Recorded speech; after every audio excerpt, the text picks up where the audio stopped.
Ikalawang araw ng Fire Prevention Month at mahigit 100 bahay ang natupok sa Cebu City. Kabi-kabila rin ang sunog sa iba't ibang residential area sa Metro Manila. At mula sa Quezon City, nakatutok live si Mav Gonzales. Mav?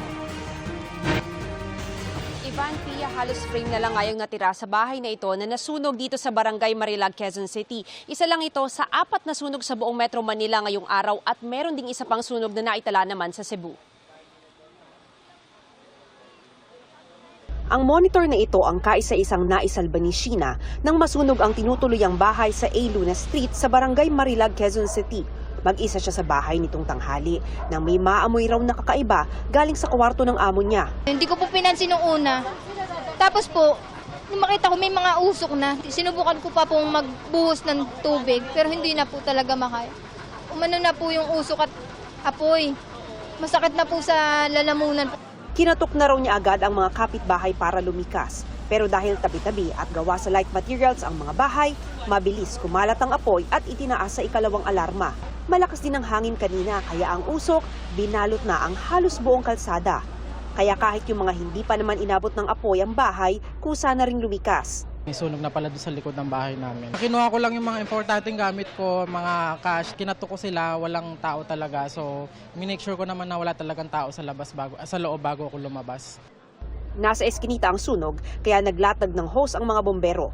12:40 p.m. idineklara ng fire out. Residential compound din ang nasunog pasado alas 11 ng umaga naman sa Sampaloc Street, Barangay Pasong Tamo, Quezon City. Umabot lang ito sa unang alarma at naapula agad matapos ang kalahating oras. Kasabay nito, sumiklab din ang sunog sa isang residential area sa Pasay City pero naapula agad ito matapos lang ang 15 minuto. Sa Pandacan, Maynila, sinubukan pa ng magkapatid na Vic at Eduardo apalahin ng apoy sa kanilang catering business mag-aalas 8 ng umaga kanina. Nagpapahinga raw noon si Eduardo nang marinig ang sigawan ng mga kapitbahay. Bigla ako lumabas. Yung pala may sunog na. Kaya nagtakbuhan na rin kami. Nagdala kami fire extinguisher. Kasi hindi nakakaya. Mabilis, ma'am. Nung makita ko, umuusok na, may umapoy na. Kinuha ko naman ang fire extinguisher namin. Ay sabi sa akin, hindi na kaya. Natak na ako kasi hindi nakakayanin. Yung mga gamit namin, nasa baba. Kaya lang, nabasa lang lahat. Kasi yung mga pagkain namin na nasa freezer, parang hindi na pwede. Nailabas nila ang mga LPG tank kaya hindi na ito sumabog pa. Bukod sa mga bahay, nasunog din ang salon at mga kainan sa harap. Based po sa mga nakakita, is nag-start daw po ang sunog sa kitchen area ng ground floor. Parang bahay siya ma'am na residential area na naiwan daw po yung nagluluto. Alas 9 ng umaga, idineklarang fire out.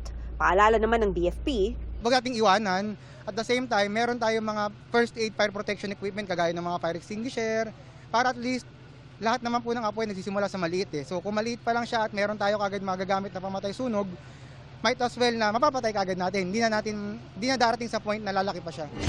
Sa Cebu City, nagkasunog din kaninang madaling araw sa sitio Naba, Barangay Mambaling. Mahigit 100 bahay ang natupok.